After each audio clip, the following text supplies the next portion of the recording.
Oi, pessoal. Vamos mais para mais uma aulinha aqui de Deep Learning. Então, a gente tem, hoje é uma aula rápida, que nem as duas últimas.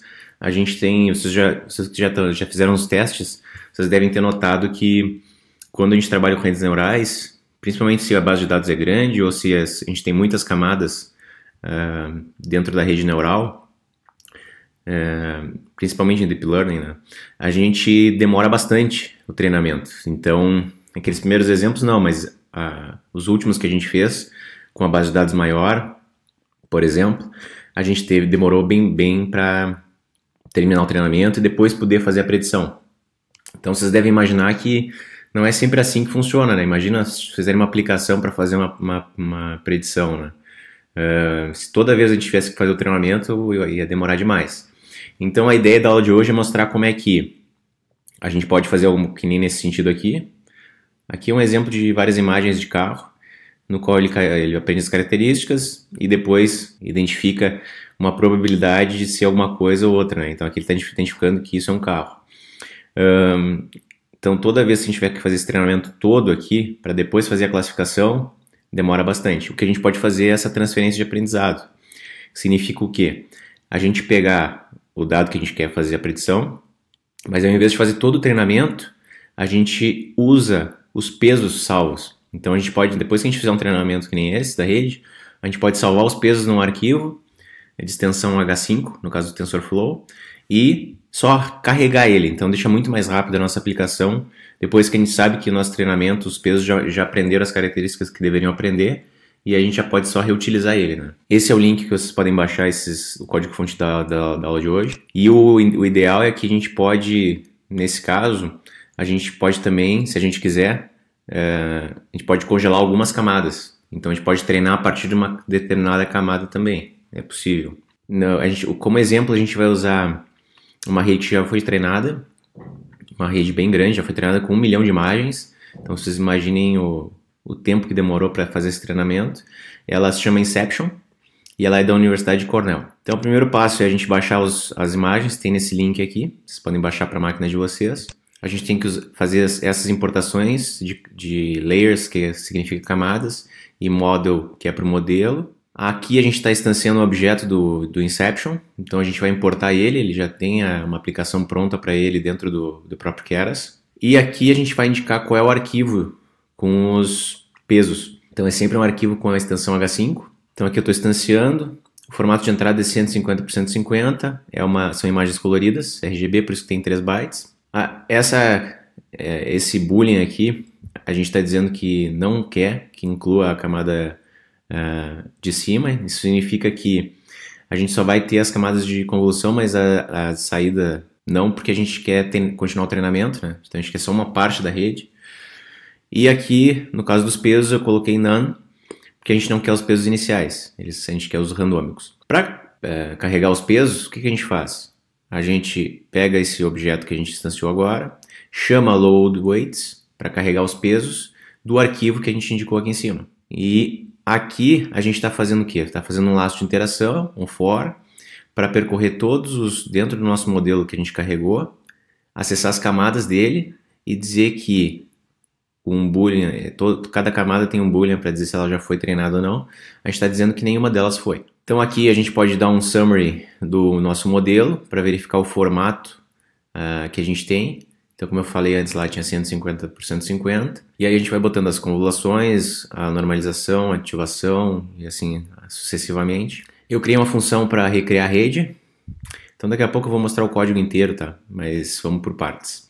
Então essa funçãozinha aqui que eu chamei de recriar rede recebe esse modelo pré-treinado e a última saída. Então a gente tem o que? Aqui a gente vai montando as camadas.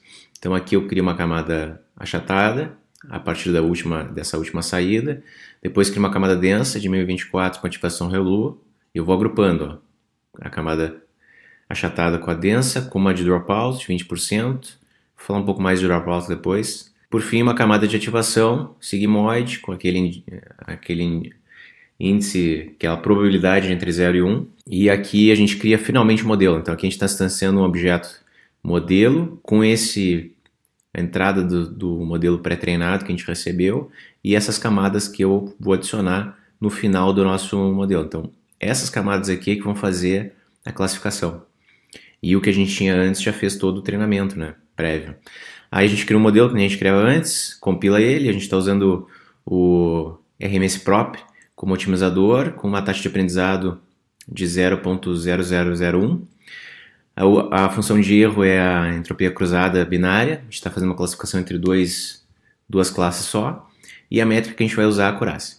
E aí eu retorno esse modelo recriado. Aqui a gente está fazendo o quê? Eu estou formatando os dados de entrada, então toda da linha 56 até a linha 63 é só para criar o caminho das minhas pastas. Então eu estou fazendo a classificação entre cachorros e gatos. Eu tenho uma pasta de treinamento e uma de validação.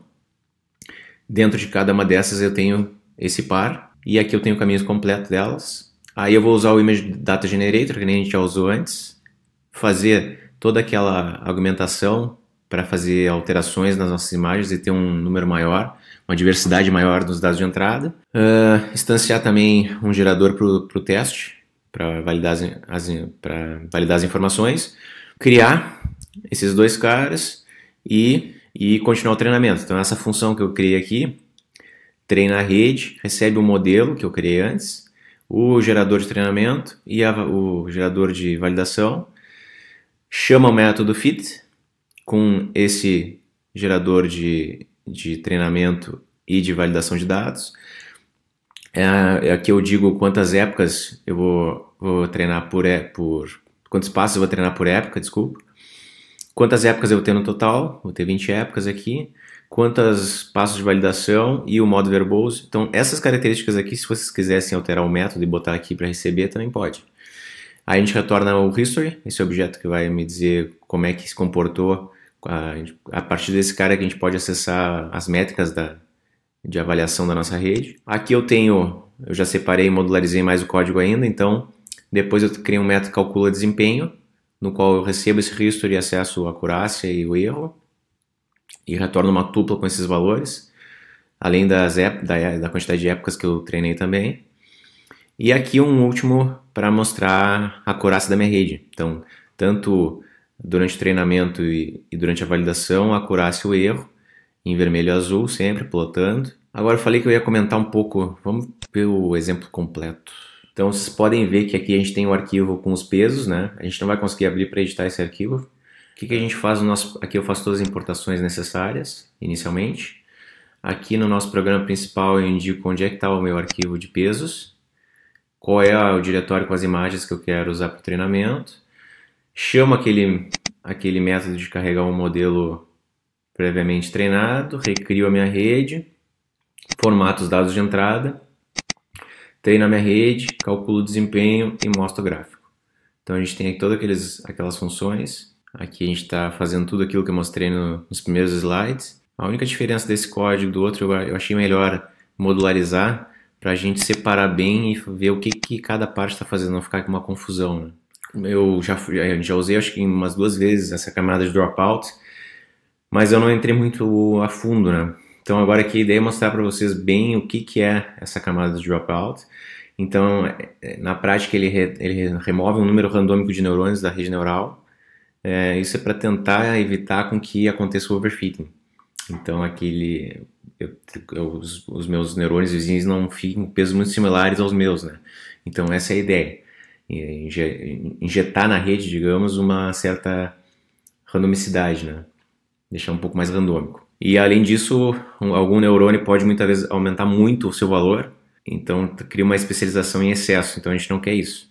Então em ambos os casos, se a gente usar uma camada de dropouts, a gente resolve o problema de overfitting. Para vocês visualizarem, é alguma coisa nesse sentido. Então a gente tem uma camada de entrada com 3 aqui no exemplo.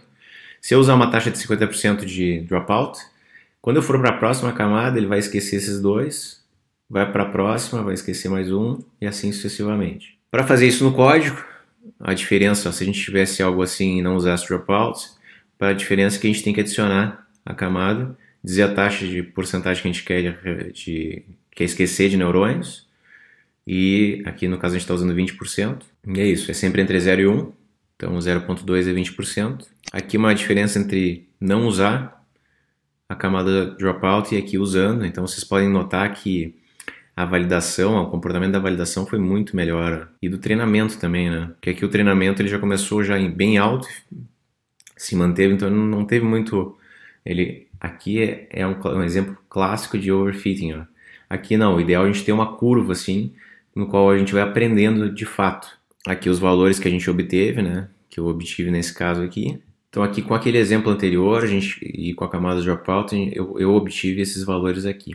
Aqui alguns links úteis que vocês podem usar.